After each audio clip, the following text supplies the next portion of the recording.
សួស្តីអ្នកទាំងអស់គ្នាសូមស្វាគមន៍មកកាន់ Channel YouTube របស់ខ្ញុំតែថ្ងៃនេះផងដែរខ្ញុំសូមធ្វើការបង្ហាញអំពីការបង្កើត Delivery Note ឬក៏បានបញ្ចូលនៅក្នុង SAP Business One អូខេជាងយើងចូលទៅក្នុង System ទាំងអស់គ្នា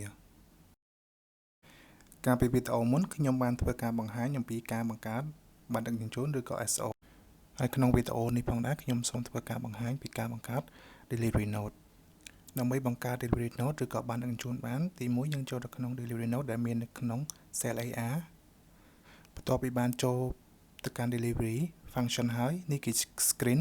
ដើម្បីយើងបង្កើត Delivery Note ឬក៏បានដឹកជញ្ជូនរបស់យើងដើម្បីបង្កើត Delivery Note ក្នុង SAP យើងមានពីររបៀបដើម្បីបង្កើតទី1គឺយើងបង្កើត Delivery Note Direct មានថាយើងបង្កើត Delivery Note ដែលមិនចាំបាច់ Reference with SO ទី2គឺយើងបង្កើត Delivery Note ដោយ Reference with SO ហើយក្នុងវីដេអូនេះផងដែរខ្ញុំសូមធ្វើការបង្ហាញពីការបង្កើត Delivery Note Reference with SO អូខេអញ្ចឹងដំបូងឡើយយើងត្រូវចាប់ Customer នេះគឺជា list Customer ដែលមាននៅក្នុង SAP អញ្ចឹងយើង double click វាមក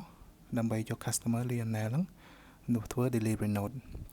កន្លែងនេះ message តាក់ទងជាមួយនឹង Credit Limit យើង ignore វាចោលទៅបន្ទាប់ពីចាប់ Customer យើងមើលទៅមើល Document Date Posting Date Delivery Date ឬក៏ Document Date ហ្នឹងឯងបន្ទាប់ពីមើល Document Date ហើយយើងអាច scroll ចុះយើងអាច scroll ចុះមកក្រោមតិចមកដើម្បីរកមើលប៊ូតុង Copy From អធិស្ឋានកន្លែងនេះដោយសារវីដេអូយើងដាច់បន្តិចតែជាទូទៅកន្លែងហ្នឹងយើងមានប៊ូតុង Copy From បន្ទាប់ពី Copy From យើងមានឃើញ list Open SO ដែលមានយើងធ្វើ SO ទៅកាន់ customer នឹងយក list មកទាំងអស់អញ្ចឹងណាយើង double click មកអញ្ចឹងពេល double click system នឹងសួរយើងថាយើងយក information របស់ SO នឹងមកទាំងអស់មកធ្វើ delivery note ឬក៏យើង customize ក្នុងនេះមានន័យយើងអាច partial delivery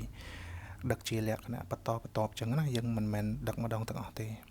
អញ្ចឹងបើយើងចង់យកទាំងអស់យើងចុច finish មកអូខេអញ្ចឹង system នឹងយក information quantity របស់ SO យកមកដាក់នៅក្នុង delivery អូខេអញ្ចឹងកន្លែងនេះយើងអាចផ្ទៀងផ្ទាត់មើលទៅថា delivery note យើងនឹងបាន copy ពី SO ត្រឹមត្រូវឬអត់តាក់ទងជាមួយនឹង item quantity warehouse UM និងតម្លៃបន្ទាប់ពីយើងផ្ទៀងផ្ទាត់ហើយយើងអាចធ្វើការ add ទៅលើ document នឹងបានបន្ទាប់ពីយើងបាន add document នឹងហើយ SAP នឹងធ្វើការកាត់ stock ចេញពី system របស់យើងអញ្ចឹងអ្នកទាំងអស់គ្នាមានជាចម្ងល់ឬក៏ជាសំណួរអ្នកទាំងអស់គ្នាអាច comment នៅក្នុងខាងក្រោមវីដេអូនេះផងដែរអរគុណច្រើនជំរាបលា